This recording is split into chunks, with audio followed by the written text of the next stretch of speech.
Halo sobat, jumpa lagi. Melanjutkan kisah Krisna Gosasra Sabu Inten karya Esa Mintarja. Kali ini dalam episode menghadapi kecurigaan Lembu Soro. Selamat menikmati, salam budaya.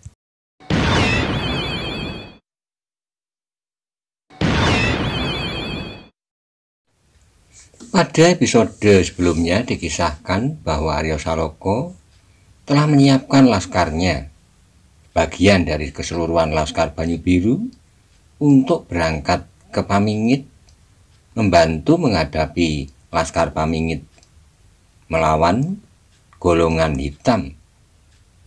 Bagaimana kisah selanjutnya? Simak bersama-sama.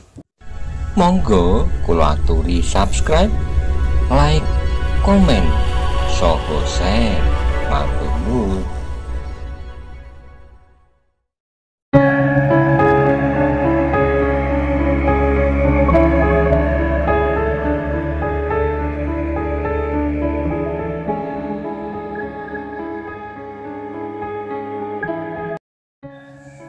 Untuk menghindari salah paham dengan laskar yang langsung dipimpin oleh Ki Ageng Lembu Soro, Arya Saloka menempuh jalan melingkar agak jauh di sebelah timur Pamingit, langsung menuju ke Pangrantunan.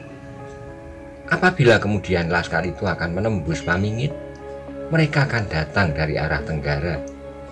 Ketika malam turun, laskar Arya Saloka telah menembus hutan-hutan yang tipis di sebelah timur Pamingit. Untuk beberapa saat laskar itu beristirahat.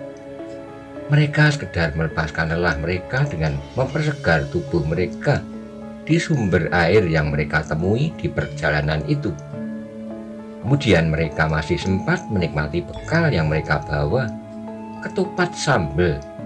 Setelah beristirahat sejenak, kembali pasukan itu meneruskan perjalanan. Bulan di langit separuh bulat telah naik tinggi di atas bukit-bukit yang membujur seperti raksasa yang lelap. Angin malam yang lemah bertiup dari utara mengusap pohon-pohon perdu yang dengan lembutnya sedang di kejauhan sayup-sayup. Terdengar anjing-anjing liar menggonggong berebut makanan. Di tempat yang telah ditentukan, dua orang berkuda yang ditugaskan oleh Arya Saloka untuk mengamati keadaan telah menunggu. "Bagaimana?" tanya Arya kepada mereka. "Ki Ageng Suradipayono telah menarik pasukan ke Pangrantunan," jawab orang itu. "Sejak kapan?" tanya Arya Saloka. "Baru malam ini. Semua tenaga telah dikerahkan. Setiap laki-laki di Pangrantunan telah memanggul senjata," jawab orang itu. "Adakah golongan hitam telah menyusul ke Pangrantunan pula?" tanya Arya Saloka lebih lanjut. "Aku kurang jelas. Namun hal itu mungkin sekali," jawab mereka. "Bagaimana dengan laskar Ki Ageng Lembu Soro?"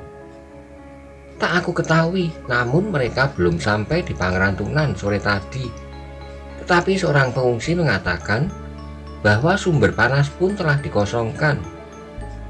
Laskar Ki Ageng Lembu Soro terdesak hebat sampai mereka terpaksa meninggalkan garis perang dalam keadaan teratur." Arya menarik napas panjang. Agaknya kekuatan golongan hitam betul-betul tak dapat dianggap ringan. Suatu gabungan dari sarang-sarang gerombolan yang mengerikan. Alas Mentauk, Nusa Kambangan, Gunung Tidar, Rawa Pening, dan seorang hantu dari lembah Gunung Ciremai. Terbayanglah di dalam angan-angannya bahwa Pamingit benar-benar sedang dilanda oleh topan yang maha dahsyat. Ki Ageng Lembu Soro yang beberapa saat yang lampau dapat bekerja sama dengan mereka, akhirnya sampailah saatnya ia digilas oleh arus hitam yang mengerikan itu. Karena orang-orang dari golongan hitam itu sadar bahwa Lembu Soro adalah suatu usaha paling memperalat semata-mata, bukan suatu kerjasama yang tulus. Tetapi kini golongan hitam itu benar-benar salah hitung. Mereka mengharap Ki Ageng Lembu Soro terpaksa membagi laskarnya. Sebagian menghadapi laskar hitam itu dan sebagian menghadapi laskar Arya Saloka. Mereka mengharap bahwa dengan demikian menggilas Pamingit akan sama mudahnya seperti menggilas ranti, untuk kemudian menghantam hancur sisa-sisa laskar Aryo Saloka dan Lembu Soro yang parah di Banyu Biru.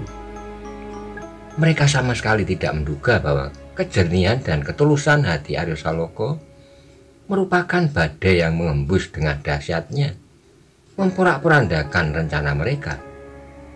Aryo Saloka kemudian memerintahkan laskarnya untuk mempercepat perjalanan. Hatinya pun menjadi semakin risau.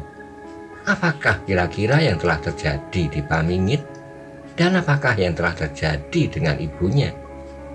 Ia menjadi cemas. Terbayanglah di dalam rongga matanya orang-orang seperti Pasingsingan, Simorodro dan sebagainya, dengan kasarnya memasuki setiap ruang rumah pamannya di Pamingit. Apakah ibunya diketemukan di rumah itu pula oleh mereka? Mudah-mudahan Tuhan memberikan perlindungan kepadanya. Hampir tengah malam, laskar Aryo Saloka telah mendekati Pangrantunan dari arah utara. Dari jauh mereka telah melihat beberapa kelompok perapian yang menyala di sekitar desa itu. Karena itu segera Aryo Saloka menghentikan laskarnya untuk menghindari kesalahpahaman. Kepada gurunya ia berkata, "Paman, bukankah sebaiknya aku menghadap Eyang Soro Dipoyono lebih dahulu?" Maiso Jenar mengangguk, jawabnya, "Baik Aryo, sebab di malam yang samar-samar demikian ini akan mudah sekali timbul salah mengerti. Laskar Eyangmu itu mungkin sama sekali tak akan menduga bahwa kau akan datang membantu mereka." Kemudian bersama-sama dengan Maiso Jenar dan Kebu Kanigoro, Aryo Saloka berjalan mendahului untuk melaporkan kehadirannya bersama laskarnya kepada Ki Ageng Suro Dipoyono. Beberapa tunggak dari Pangrantunan, segerombol pengawal menghentikan mereka. Dengan penuh kewaspadaan, para pengawal itu menyapa mereka dengan pertanyaan sandi. "Kemanakah mulut gua menghadap?" Aryo tidak tahu bagaimana harus menjawab. Karena itu ia berkata terus terang, "Aku bukan dari Laskar Pamingit." "Dari golongan hitam," bentak para pengawal itu, dan bersamaan dengan itu tombak-tombak mereka segera mengarah ke dada Aryo, Maiso Jenar dan Kebu Kanigoro. Aryo menggeleng, jawabnya, "Bukan Kisana. Kalau aku dari golongan hitam, apakah agaknya aku akan bunuh diri?" "Siapakah kalian?" tanya salah seorang dari para pengawal itu. "Dari Banyu Biru," jawab Aryo. "Banyu Biru? Siapa?" desak mereka. Aryo Saloka termenung sejenak. Apakah ia harus mengatakan dirinya? Dengan demikian, Laskar Pamingit yang tak dapat berpikir panjang akan menuduhnya memata-matai mereka untuk selanjutnya memukul mereka dari belakang. Dalam keraguan-raguan itu terdengar orang Pamingit mendesaknya kembali. "Siapa?" Maiso Jenarlah yang kemudian menyaut, "Kami adalah utusan dari Angger Aryo Saloka. Ada pesan yang harus kami sampaikan kepada Ki Ageng Suro Dipoyono." Orang itu masih ragu. Tiba-tiba salah seorang dari mereka berkata, "Apakah pesan itu? Dan apakah kau membawa pembuktian diri bahwa kau orang Banyu Biru? Kalau kau dapat menyatakan dirimu sekalipun, apakah jaminanmu bahwa kau tak bermaksud jahat?" Setelah berpikir sejenak, Maiso Jenar menjawab, "Kau dapat bertanya apa saja tentang Banyu Biru. Kami akan menjawab sebagaimana anak daerah yang mengetahui segala sesuatu mengenai daerahnya." "Kemudian apakah jaminan bahwa kau tidak akan berbuat hal yang merugikan laskar kami?" tanya pengawal itu. "Kami hanya bertiga. Apakah yang dapat kami lakukan? Bawalah kami menghadap Ki Ageng Suro Dipoyono. Di hadapan orang tua itu kami akan mungkin berbuat sesuatu." Jawab Maiso Jenar, "Tapi kau bersenjata," kata pengawal itu sambil menunjuk Kyai Bancak yang digenggam Aryo erat-erat. "Tombak ini justru bukti kebenaran kami. Ki Ageng Suro Dipoyono segera akan mengenali tombak ini dan mempertanyai kami bahwa kami benar-benar utusan Aryo Saloka," sahut Maiso Jenar. Para pengawal itu berpikir sejenak. Mereka memang pernah mendengar bahwa Arya Saloka memiliki tombak sakti bernama Kyai Banca. Ketika mereka melihat mata tombak yang seolah-olah bercahaya kebiru-biruan di dalam siraman cahaya bulan, maka percayalah mereka bahwa tombak itulah yang bernama Kyai Banca, sebagai pertanda kebesaran kepala daerah Perdikan Banyu Biru. Ketika Maiso Jenar melihat para pengawal itu ragu, ia mendesak, "Bawalah kami kepada Ki Ageng Surodipoyono. Kalau kami bermaksud jahat, kami pasti tidak akan menempuh jalan ini. Apalagi di antara kami bertiga hanya seorang yang bersenjata. Itu saja karena kami ingin membuktikan bahwa kami benar-benar utusan Anggir Arya Saloka." Para pengawal itu akhirnya percaya bahwa 3 orang itu pasti tidak akan berbuat jahat. Karena itu maka segera salah seorang di antara mereka berkata,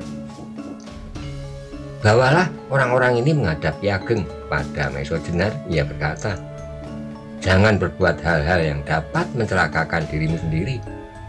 Di sekitar daerah ini bertebaran ratusan pengawal dari Pamingit yang akan dapat memenggal lehermu di setiap tempat dan setiap saat." "Baiklah Kisanak," jawab Maiso Jenar. "Aku akan taat kepada pesanmu itu, sebab aku masih ingin dapat kembali dengan selamat ke Banyu Biru." Kemudian dengan diantar oleh 5 orang bersenjata tombak, Arya Saloka, Maiso Jenar, dan Kebu Kanigoro dibawa langsung ke Pangrantunan. Di ujung desa itu, di dalam sebuah pondok yang sedang, nampaklah penjagaan yang lebih rapi daripada tempat-tempat yang lain. Dengan demikian segera dapat dikenal bahwa di rumah itulah Ki Ageng Surodipoyono serta pimpinan Laskar Pamingit itu berada. Setelah melalui beberapa penjagaan, maka akhirnya seorang langsung menyampaikan berita tentang kehadiran 3 orang Banyu Biru itu kepada Ki Ageng Surodipoyono. "Siapakah mereka?" tanya Ki Ageng. "Belum kami ketahui namanya, Ki Ageng," jawab orang itu. "Apakah mereka bersenjata?" tanya Wulungan yang mendengar laporan itu. "Hanya seorang, yang 2 orang sama sekali tidak," jawab pengawal itu. Wulungan mengangkat keningnya, kemudian kepada Ki Ageng Surodipoyono ia bertanya, "Apakah aku yang menerimanya?" "Biarlah, bawalah kemari," jawab orang tua itu. Akhirnya pengawal itu membawa Arya Saloka, Maiso Jenar, dan Kebu Kanigoro masuk ke dalam pondok itu. Ketika Ki Ageng Surodipoyono dan Wulungan melihat Arya, mereka pun menjadi terkejut. Dengan serta-merta Ki Ageng Surodipoyono menyapanya, "Kok Arya? Arya Saloka, Maiso Jenar, dan Kebu Kanigoro?" mengangguk hormat. "Ya Eyang," jawab Arya dengan pertanyaan yang melingkar-lingkar di dalam ronda dada.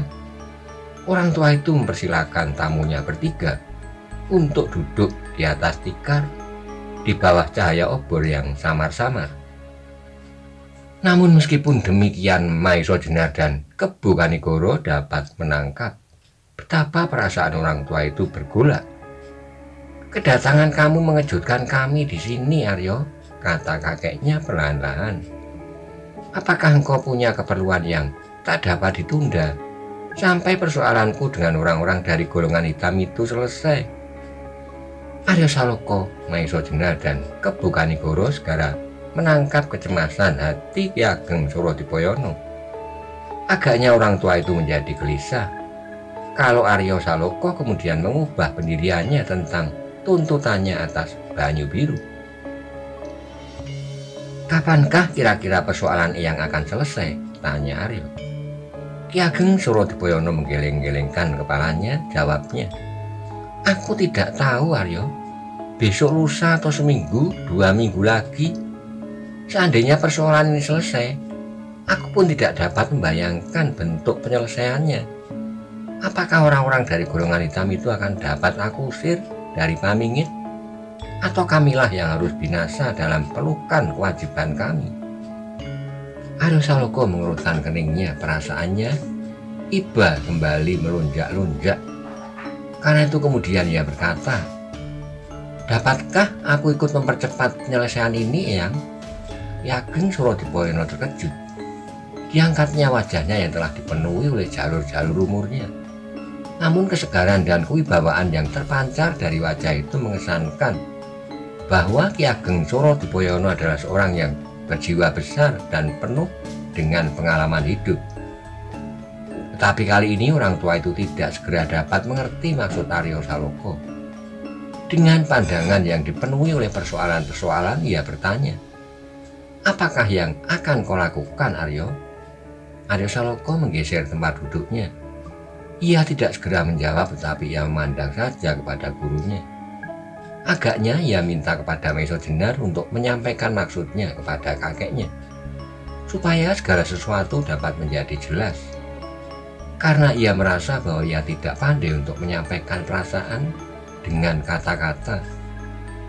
Maiso Jenar menangkap maksud Aryo Saloka dan karenanya ia menganggukkan kepalanya. Tapi sebelum Maiso Jenar berkata, terdengarlah suara riuh di luar pondok itu. "Ada apa di luar?" tanya Ki Ageng Surodipoyono. Kemudian seseorang masuk ke dalam ruangan itu. Setelah duduk bersila dengan hormatnya, ia berkata, "Ki Ageng, laskar Ki Ageng Lembusuro yang terpaksa ditarik mundur telah datang." Orang tua itu menarik napas dalam-dalam sambil mengangguk-angguk. Ia berkata, "Di manakah Lembusuro dan Sawung Sariti?"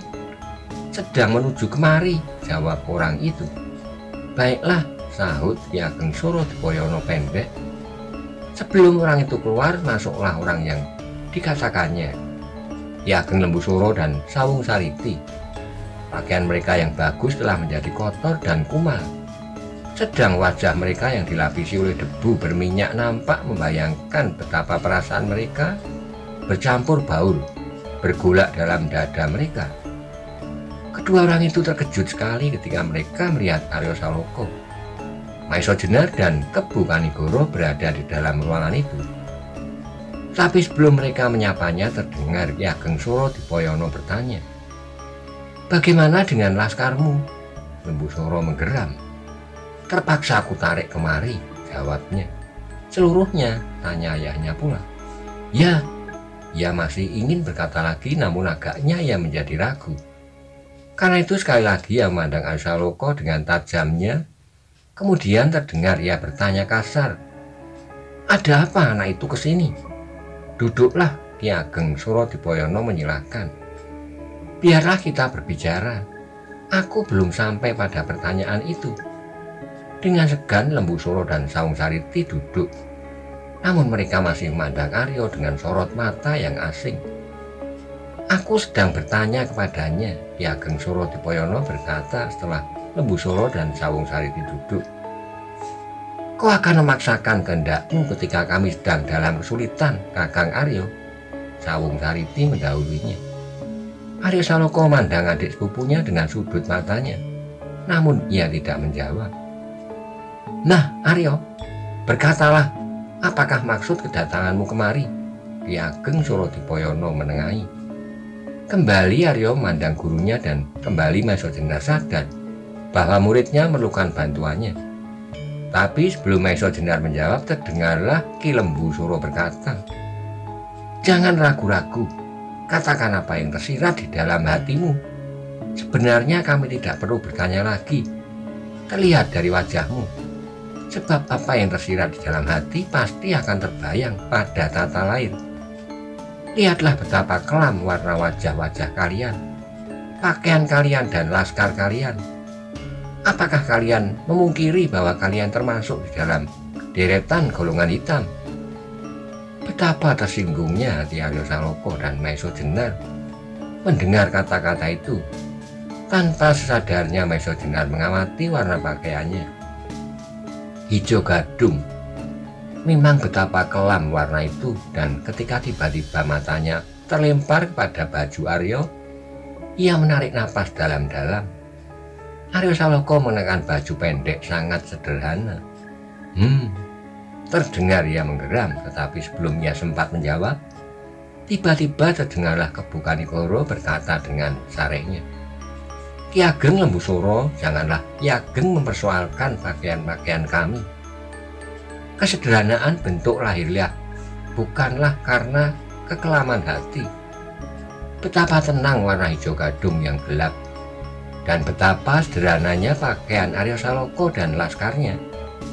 Ki Ageng jangan biasakan membaca batin seseorang pada tata lahirnya yang nampak seseorang yang berpakaian indah dengan tetes intan berlian. Apakah pasti bahwa ia berhati indah? Sedangkan mereka dalam tata lahirnya nampak kelam dan jelek. Apakah Ki Ageng pasti bahwa hatinya hitam? Tiba-tiba terdengar Ki Ageng Lembusura tertawa nyaring. Sedangkan Sawung Sariti mencibirkan bibirnya dengan penuh hinaan, katanya, "Sebuah dongeng yang bagus." "Benar Ki Ageng," saut Kebu Kanigoro, "sebuah dongeng yang bagus. Sekarang katakan keperluanmu," potong Lembusura dengan tidak sabarnya. "Menuntut balas? Menuntut supaya Lembusura dipenggal lehernya, atau apa kalian benar-benar dapat kembali gunakan kesempatan baik-baiknya? Kemudian kau dapat memiliki Banyu Biru dan Pamingit. Akan kau jadikan sebagai hadiah buat golongan hitam." Tubuh Aryo Saloka tiba-tiba menjadi bergetar. Ia menjadi sangat kecewa mendengar kata-kata pamannya. Namun demikian terdengar Kebu Kanigoro berkata-kata dengan tenangnya, "Ki Ageng, memang kadang-kadang terjadilah hal-hal di luar dugaan wajar. Tetapi sebenarnya tidak perlu Ki Ageng menjadi heran maupun curiga. Aku juga pernah mendengar sebuah cerita yang menarik. Cerita anak-anak bersumber pada cerita Panji. Meskipun Candra Kirana selalu mendapat perlakuan yang tidak baik dari orang-orang yang ditemuinya, baik dalam cerita Kleting Kuning maupun dalam cerita Limaran dan lain-lain, namun ia tidak pernah mendendamnya. Bahkan akhirnya ketika ia mendapatkan kamuktenya kembali, orang-orang yang pernah mendurhakainya itu pun dimuliakannya pula." Ki Ageng Surodipoyono mengerutkan keningnya. Cepat-cepat ia mendahului Lembusura. "Mudah-mudahan aku dapat menduga maksud cerita itu. Nah, cucuku Aryo Saloka, katakan apa maksud kedatanganmu?" Dada Aryo Saloka masih tergetar oleh perasaan kecewa. Karena itu Maiso Jenar mewakilinya. "Ki Ageng, Aryo Saloka datang dengan laskarnya. Sebagai bakti seorang cucu kepada pepundenya, ia bersedia menempatkan dirinya di bawah pimpinan Ki Ageng untuk ikut serta mengusir golongan hitam itu." Pondok kecil itu seolah-olah menjadi tergetar oleh kata-kata itu. Mereka sama sekali tidak menduga bahwa demikianlah maksud kedatangan anak itu. Ki Ageng Lembusura seketika itu terdiam seperti patung. Ada sesuatu yang tiba-tiba bergelora di dalam rongga dadanya. Sesaat ia kehilangan kesadaran diri, seperti ia sedang terbang di dunia mimpi. Dengan susah payah ia berusaha untuk meyakinkan pendengarannya. Sedangkan Ki Ageng Surodipoyono kemudian menundukkan wajahnya. Keluhuran hati anak itu telah memukul jantungnya sedemikian hebatnya, sehingga tiba-tiba tanpa sesadarnya dari matanya mengembanglah air mata yang menetes satu-satu di atas pangkuannya. Sebagai seorang laki-laki, Ki Ageng Surodipoyono telah mengalami kesulitan, penderitaan dan kepahitan. Namun ia tidak pernah membiarkan perasaannya hanyut dan tenggelam dalam kesulitan itu. Sekarang tiba-tiba ia tak mampu menguasai diri, sehingga satu-satu jatuhlah air matanya. Untuk saat ruangan itu terlempar ke dalam kesepian, hanya napas mereka yang saling memburu terdengar sedemikian jelasnya. Di luar terdengarlah derap para pengawal hilir mudik melakukan kewajibannya dengan tertib. Kemudian dengan gemetar terdengar suara Ki Ageng Surodipoyono. "Aryo, coba ulangilah kata-kata Angger Maiso Jenar, supaya aku menjadi yakin karenanya." "Benar, Eyang," jawab Aryo. "Aku datang dengan laskarku. Aku ingin menunjukkan apakah yang dapat aku serahkan sebagai tanda baktiku kepada orang tuaku, sebagai pernyataan terima kasih, serta sebagai suatu kenyataan atas adaku." Ki Ageng Surodipoyono menjadi semakin terharu karenanya. Sambil mengangguk-angguk kepalanya, ia memandangi anaknya, Lembu Suro yang masih duduk kaku di tempatnya. "Kau dengar, Lembu Suro?" tanya Ki Ageng Surodipoyono. Lembu Suro seperti orang yang tersadar dari mimpinya. Ia menarik napas dalam-dalam, matanya yang mula-mula memancarkan kemarahan tiba-tiba menjadi pudar. Ia ingin menyatakan perasaan yang bergelora di dalam dadanya, namun yang keluar dari mulutnya dengan suara yang bergetar hanyalah, "Ya, aku dengar, Ayah." Ki Ageng Surodipoyono mengangguk-anggukkan kepalanya. Kemudian kepada Aryo Saloka ia bertanya, "Di manakah laskarmu sekarang, Aryo?" "Beberapa tonggak di sebelah utara desa ini, Yang," jawabnya. "Bawalah mereka mendekat, supaya segala perintah dapat tersalur dengan cepat sebaik-baiknya," perintah Ki Ageng Surodipoyono. "Baik, Yang," jawab Aryo. Kemudian ia pun berdiri dan mohon diri untuk membawa laskarnya masuk ke Pangrantunan. Sedang Maiso Jenar dan Kebo Kanigoro tinggal bersama-sama dengan eyangnya di pondok itu. Di halaman, Aryo Saloka terkejut ketika seorang menggamitnya sambil berkata, "Aku turut dengan Tuan, supaya tidak terjadi salah pengertian dengan laskar Ki Ageng Lembu Suro." Baru Aryo Saloka sadar bahwa ia berada di daerah peperangan antara laskar-laskar yang pernah berhadapan sebagai lawan yang hampir saja menumpahkan darah. Ketika ia menoleh Wulungan berjalan di belakangnya. "Terima kasih, Paman Wulungan," jawabnya. Kemudian mereka berdiam diri dan berjalan dalam keremangan cahaya bulan muda yang telah hampir tenggelam. Beberapa orang penjaga mengangguk hormat ketika mereka melihat Wulungan lewat di depan mereka. Di pinggir desa Pangrantunan, Aryo Saloka melihat laskar yang berserak-serak. Nampak betapa parah keadaan mereka. Beberapa orang yang luka masih belum terawat dengan baik. "Kakang Wulungan," sapa salah seorang dari mereka. "Ya," jawab Wulungan. "Bagaimana keadaan laskarmu?" "Parah," jawab orang itu. "Keadaan kalian di sini agaknya masih lebih baik." "Demikianlah," sahut Wulungan. "Tetapi besok atau lusa kita akan mengalami keadaan yang sama." Orang itu tertawa seram sekali. Tawa yang sama sekali tidak sedap sebagai pelepas kejengkelan dan kemarahan. Hati Aryo berdesir ketika ia mengenal orang itu kembali. Ia pernah melihatnya beberapa tahun yang lampau di Gedangan. Namun ia berdiam diri ketika mereka sudah meninggalkan laskar itu. Bertanyalah Aryo, "Paman Wulungan, benarkah orang tadi bernama Galunggung?" "Ya." "Dari siapa Angger mengenalnya?" sahut Wulungan. "Ia termasuk orang baru di dalam laskar kami, baru beberapa tahun. Namun karena sifatnya yang disukai oleh Angger Sawung Sariti, ia cepat sekali menanjak ke tempatnya yang sekarang, pengawal pribadi Angger Sawung Sariti." Kemudian kembali mereka berjalan sambil berdiam diri. Angin malam masih mengalir perlahan-lahan, membawa udara yang sejuk. Di langit bintang-bintang berkedip-kedip dengan cerahnya. Tiba-tiba terdengar kembali suara Wulungan. "Angger?" Aryo Saloka menoleh, namun tidak menjawab. "Beruntunglah laskar Banyu Biru mendapat seorang pemimpin seperti Angger ini," sambung Wulungan. Aryo mengerutkan keningnya. "Mengapa, Paman?" "Sudah lama aku mengagumi kejantanan Angger. Agaknya sifat-sifat ayahanda Gajah Suro tercermin di dalam hati Angger. Apalagi Angger mendapat asuhan dari seorang yang mengagumkan dalam perjalanan hidup Angger selama ini, sehingga dengan demikian sempurnalah sifat-sifat kepahlawanan di dalam tubuh Angger. Orang setuaku ini pun tak akan membayangkan bahwa pada suatu ketika Angger datang dengan laskar yang segar untuk kemudian membantu Pamanda dalam kesulitan ini. Alangkah jauh bedanya sifat-sifat itu dengan sifat-sifat Angger Sawung Sariti." "Jangan memuji, Paman," sahut Aryo Saloka. "Aku berkata atas keyakinan," jawab Wulungan. "Aku adalah salah seorang dari laskar Angger Sawung Sariti itu." Aryo tersenyum mendengar pujian itu.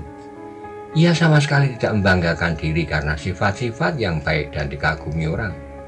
Tetapi ia berterima kasih kepada Yang Maha Kuasa, bahwa karena kuasanya maka ia selalu mendapat petunjuk-petunjuk dan mendapat sinar terang di hatinya.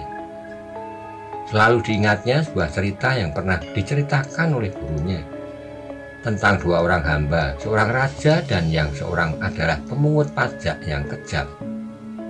Ketika mereka berdua bersama-sama menghadap raja, maka berkatalah penghulu istana, "Maharaja yang bijaksana, aku adalah orang yang sebaik-baiknya di kerajaanmu.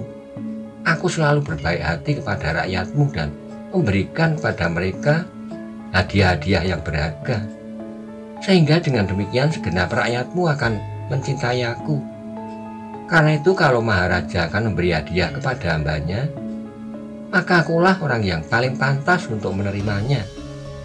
Sedang pemungut pajak itu kemudian bersujud di bawah kaki Maharaja yang bijaksana itu. Katanya, "Duh Maharaja yang bermurah hati, aku adalah orang yang sejahat-jahatnya di kerajaanmu. Aku telah menjalankan kerjaanku dengan lalimnya, karena aku inginkan pujian dari atasku. Karena itulah maka rakyat di kerajaanmu sangat membenci aku. Namun Maharaja yang bijaksana, karena itulah aku akan bertobat, dan aku akan menerima hukuman yang akan ditimpakan kepadaku atas kelalaianku itu." Ketika kemudian raja yang bijaksana itu memberikan hadiahnya, maka pemungut pajak itulah yang berhak menerimanya, bukan penghulu istana. Kemudian ternyatalah bahwa pemungut pajak itu benar-benar bertobat dan membagi-bagikan hadiahnya pada mereka yang pernah dicederainya. Sedang penghulu istana kemudian berontak terhadap raja, hanya karena ia tidak menerima hadiah. Sebab kebaikan yang dilakukan selama itu hanyalah terdorong oleh keinginannya untuk menerima hadiah. Demikianlah Aryo Saloka menerapkan cerita itu dalam hidupnya sehari-hari. Kebaikan dan keikhlasannya berkorban bukanlah semata-mata karena jiwa pengabdiannya serta kesetiaannya pada kewajibannya. Beberapa langkah kemudian sampailah mereka di pusat pengawalan. Ketika mereka melihat Wulungan dan seorang lain lewat, segera pemimpin pengawal itu membungkuk hormat kepadanya sambil menyapa, "Kakang Wulungan." "Ya," jawab Wulungan. "Bagaimana keadaannya?" "Selama ini baik, Kakang," jawab orang itu. "Tak ada yang mencurigakan?" tanya Wulungan pula. "Tidak, Kakang," jawab orang itu. "Bagus, aku akan pergi sebentar menjemput Laskar Banyu Biru," sahut Wulungan. "Laskar Banyu Biru?" Orang itu menjadi heran. Bahkan beberapa orang lain pun menjadi keheranan pula, sehingga mereka mendesak maju. "Ya," jawab Wulungan sambil memperhatikan wajah-wajah yang kecemasan itu. Beberapa orang menjadi saling berpandangan. Berita kedatangan Laskar Banyu Biru itu bagi mereka seakan-akan bunyi kentrong pelayatan atas jenazah mereka. Melihat kegelisahan yang bayang itu, Wulungan menyambung kata-katanya, "Mereka akan datang membantu kita." Terdengar mereka berteriak terkejut. "Membantu kita atau membinasakan kita?" Para pengawal itu masih ingat dengan jelas. Beberapa hari yang lalu mereka sudah berhadapan dengan Laskar Banyu Biru itu dengan kesiapan tempur. "Percayalah kepadaku, mereka datang untuk membantu kita menumpas golongan hitam itu," Wulungan menjelaskan. "Suatu harapan yang akan mengecewakan," sahut pemimpin pengawal itu. "Dengarlah sendiri apa yang dikatakan oleh pemimpin Laskar Banyu Biru itu," berkata Wulungan. "Pemimpin Laskar Banyu Biru? Siapakah dia dan di manakah dia?" tanya beberapa orang bersama-sama. "Aryo Saloka, inilah orangnya," jawab Wulungan. Kembali mereka terkejut. Orang itulah yang tadi datang bersama-sama dengan dua orang lainnya yang mengatakan bahwa mereka adalah utusan Aryo Saloka. Ternyata anak muda yang membawa tombak itu sendirilah yang bernama Aryo Saloka.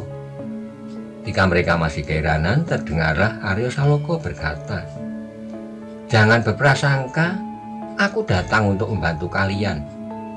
Bukankah kalian seperti kami juga dari Banyu Biru? adalah pewaris tanah perdikan Pangrantunan